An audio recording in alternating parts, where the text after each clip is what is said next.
50. संरक्षिता शरणागत सुखवानरा समस्त सुखावे श्री रघुनाथ सुर समस्त सुखी होती. जय राम जय राम जय जय राम राम कृष्ण हरी. लोकाभिरामं हरहरं धीरं राजीवनेत्रं प्रमोक्षार्थं कारुण्यरूपं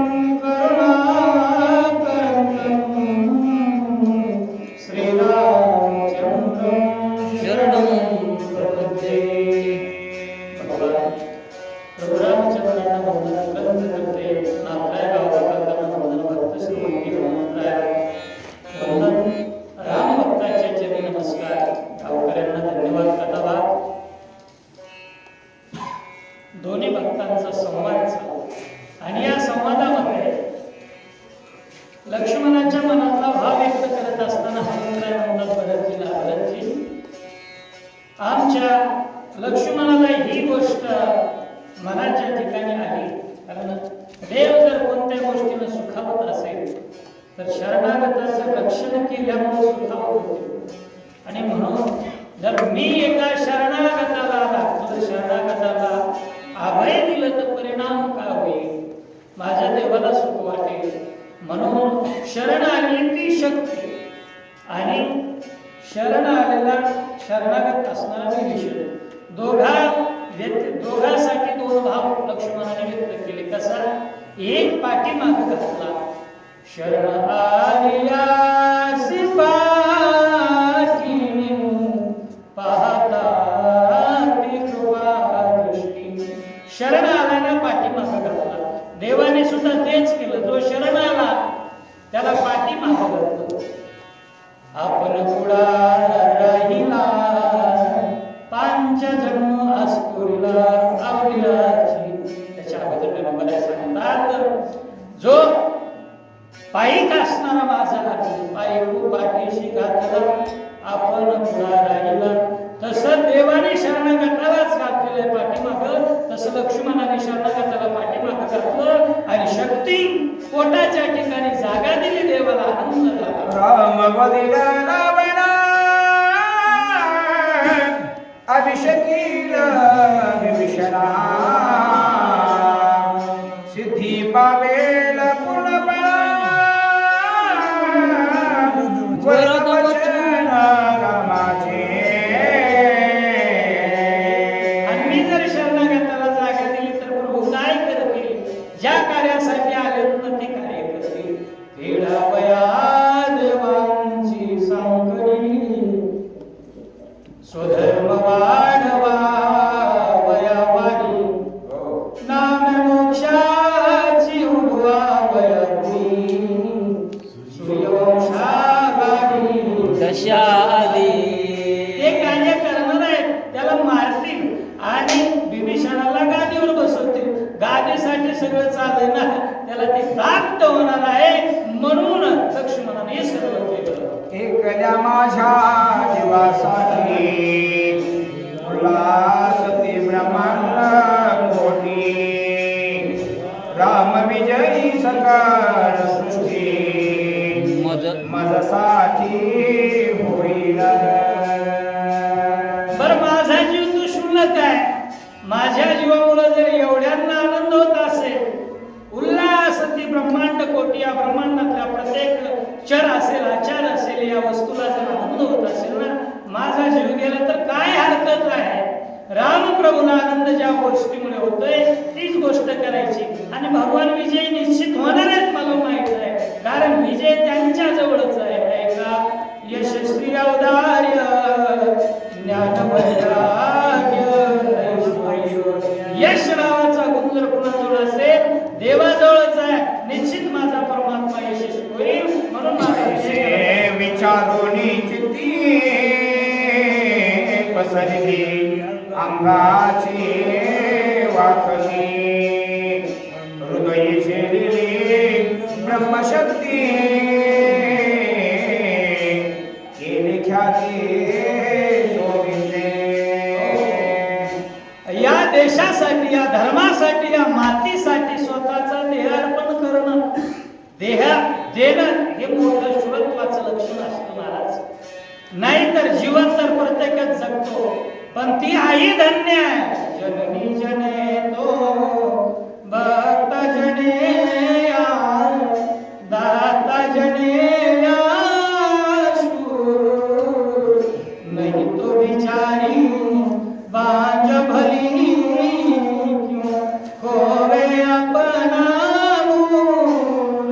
कबीर म्हणतात ती आई श्रेष्ठ अश्वांना जन्म देते आणि लक्ष्मणासारखा सूरजीच्या कुशीमधून उत्पन्न झालाय. ते लक्ष्मणजी म्हणतात माझ्या देवासाठी, माझ्या धर्मासाठी मी गेलो तरी हरकत नाही म्हणून पसरली अंगाची वाखाती. शरीर त्या ठिकाणी समोर केलं आणि निर्दयपणाने त्या छातीवर जागा दिली. भेदता लक्ष्मणा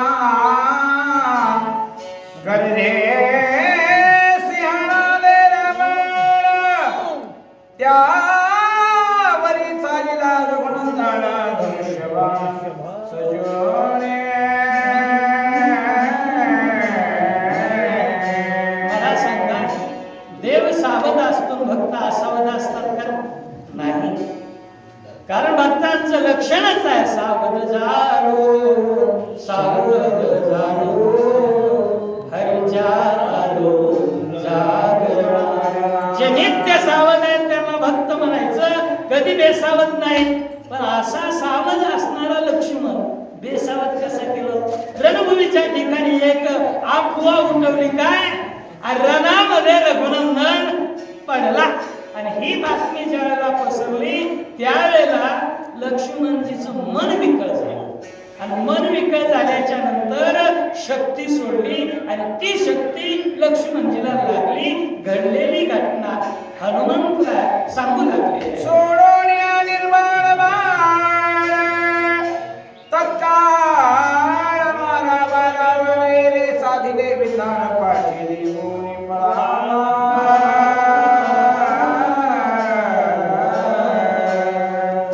आणि मग इकडे लक्ष्मणजी पडलेले आहेत. मोठ्यानं स्वतःच एक मन आहे आपल्या ग्रामीण भागामध्ये की मला कोण नवाजीन घरचाच बुवाजी, अशी एक मन आहे. आपल्याला कोणी स्वतःची स्तुती करत नाही, कारण स्तुती करण्यासारखं आपल्याजवळ काही नसतं. तसं राजा रावणानं लक्ष्मणावर शक्ती सोडली, रणाच्या ठिकाणी पडले लक्ष्मणजी. त्यावेळेला झालं काय, स्वतःच गर्जना केली, विजयाचा उन्माद निर्माण झाला. आणि ज्या वेळेला राक्षस गर्जना करू लागले, प्रभूंनी पाहिलं, धनुष्यबाण घेऊन आले, बाण टाकून त्याचं विंधान करणार. काय झालं? सर्वथा न करी ऐसा जाणून दृढ भाव रावण पाठिली होणी पळा.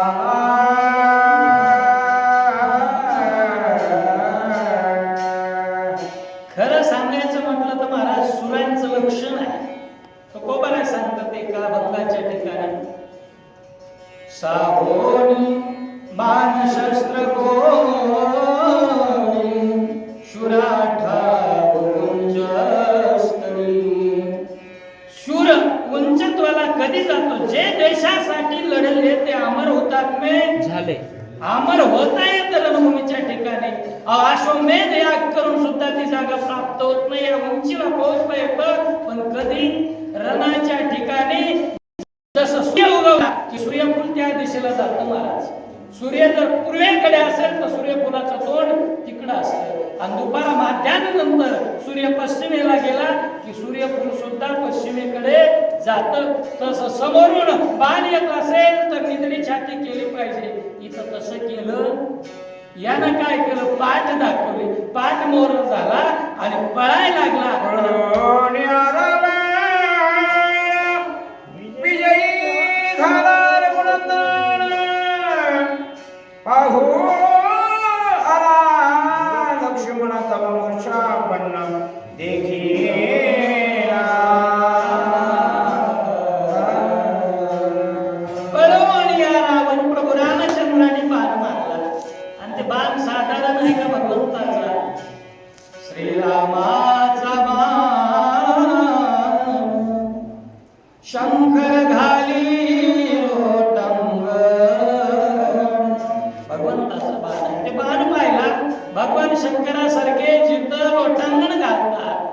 लाजा लावून पळूनच गेला. पळवलं काय ना हरवलं काय?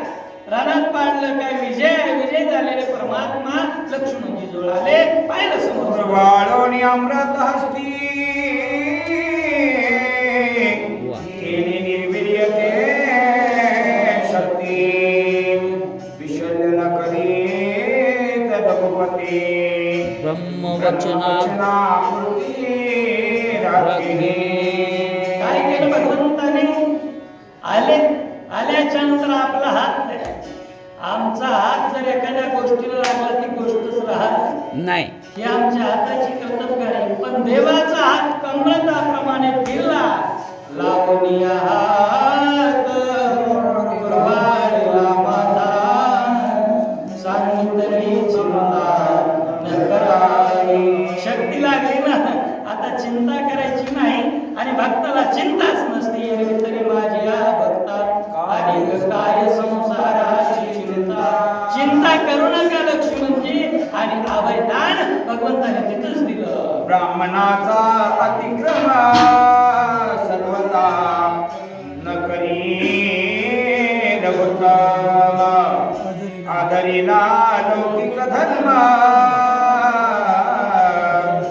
बंधुतमा उठवावया. त्या भगवंताने जर ठरवलं असतं तर काय झालं नसतं महाराज? त्याच्यामध्ये सामर्थ्य नाही का? तो हा न करीत काही कार्य लीन व्हाना पाहि. हे सामर्थ्य जर त्या माझ्या प्रभू रामचंद्राचं आहे तर नुसता हातच फिरवला, लक्ष्मण जागेवर झोपवला असं नाही. उठवता याला असता पण उठवला नाही का? कारण सांगितलं राखाल या ब्राह्मणाचा मान. बोलीला वाल्मिक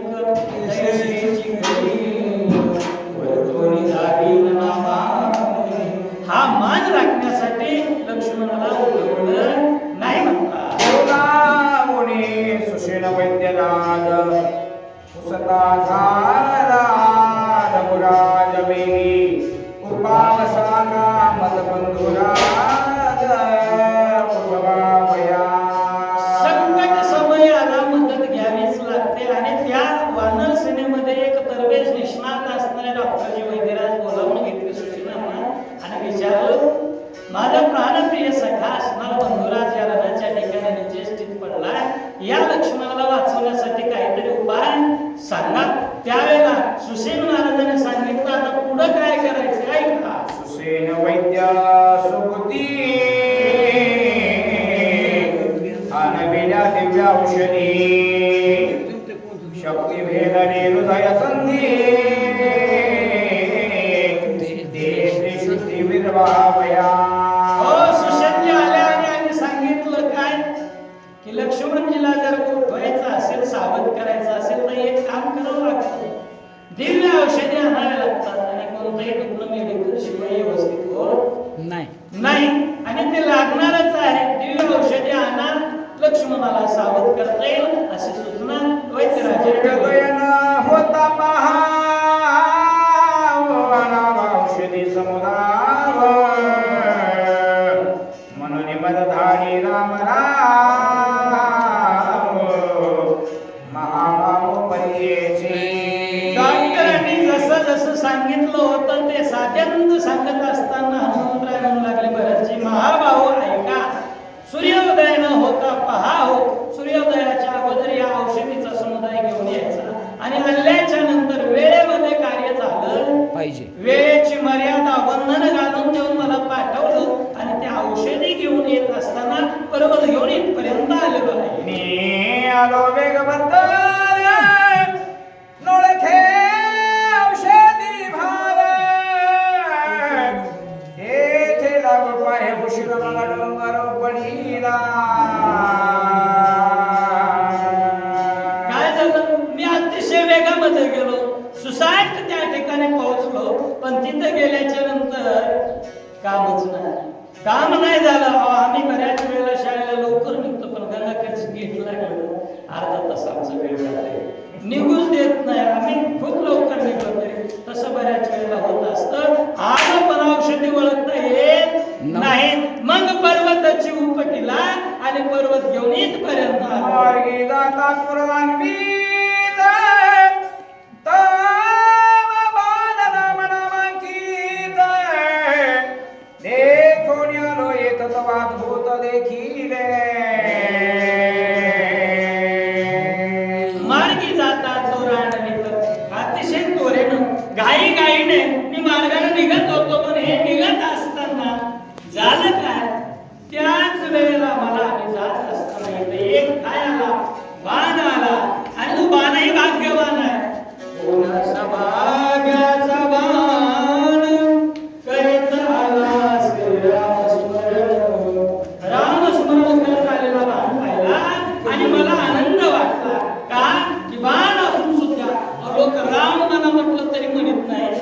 पान भजन करायला लागलाय नवल वाटला नेट पर्यंत रामरूपे ब्रह्मदे चित्त बोल बोलिन बहुत क्षमा करो गुणाक मरकट उद्धता विवेक हे खरं म्हणजे शहाण्यांचं लक्षण आहे महाराज. शहाणी माणसं चूक झालेली तेव्हाच कबूल करतात आणि अर्धवट मी चुकलोच नाही आपल्या गोष्टीला अडून बसतात म्हणजे बसतात. ज्ञानोबा रायासारखा महात्मा म्हणतो एरवी तरी मी मूर्ख जरी झाला असेल अविवेक तरी संत कृपा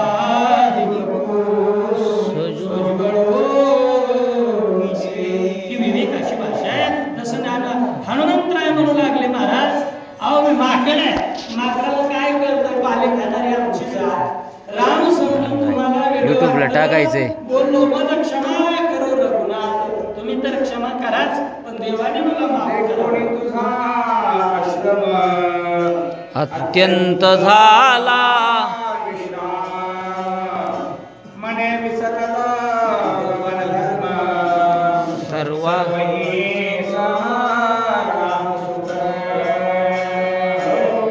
इथं आल्याच्या नंतर मात्र मनाला हायसच वाटला आनंदच झाला. या आश्रमामध्ये मला जिकडं पाहावं तिकडं काय दिसत होत रामाशिवाय दुसरं काहीच दिसलं नाही आश्रमाच्या ठिकाणी. जिकडं बघावं तिकडं सगळं राममय वातावरण झालेलं आहे. सगळीकडे कानावर भजन ऐकायला येत होतो आणि म्हणून मी तिथून जायचंच विसरलो. विसर पडला ऋषी सिद्धांत बोलत तेने राजिला वेदांत सरस्वती चित्रा भ्रमेत बृहस्पती या आश्रमाचा नवनाव काय सांगावा मंत्राची. तुमच्या आश्रमामध्ये पक्षी चिवचिवाट किलबिलाट कलकलाट काही करत नाही पण या पक्ष्यांच्या मनामध्ये पक्ष्यांच्या चोचीतून शब्द येत होता पक्षी सिद्धांत बोलू पक्षी सिद्धांत बोलू लागले श्रीराम जय राम जय जय राम श्रीराम जय राम जय जय राम. बरं जी वाघ देवता जी सरस्वती माता ती सुद्धा इथलं वातावरण बघून ती वेळावून गेली.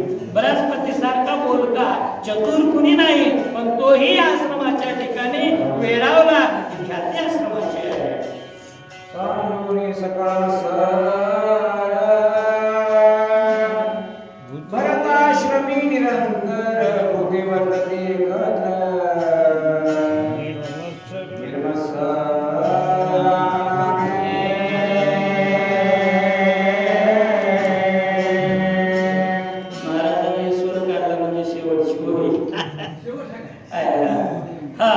काय म्हणताय सांडून या सकळ मत्सर आणि मत्सर सांडला पाहिजे आहे का नाही. वर्म सर्वेश्वर मत्सर सांडणं म्हणजे हीच सगळ्यात मोठी विष्णूची पूजा आहे.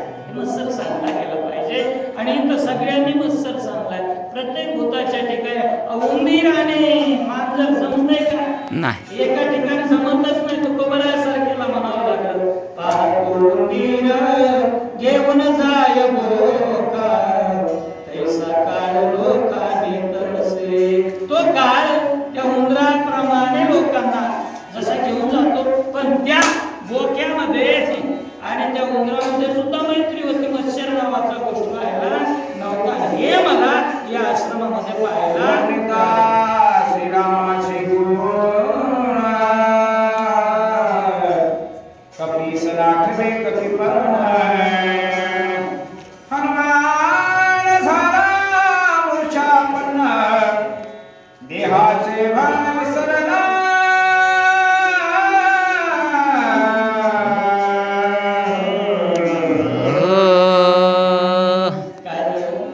ही गुण त्या ठिकाणी वर्णिता. श्रीरामाचे गुण प्रभू रामचंद्राचे गुण त्या ठिकाणी ऐकले कारण गुणच त्या ठिकाणी महत्वाचे आहेत. हे शिवा देवा देवा तुझा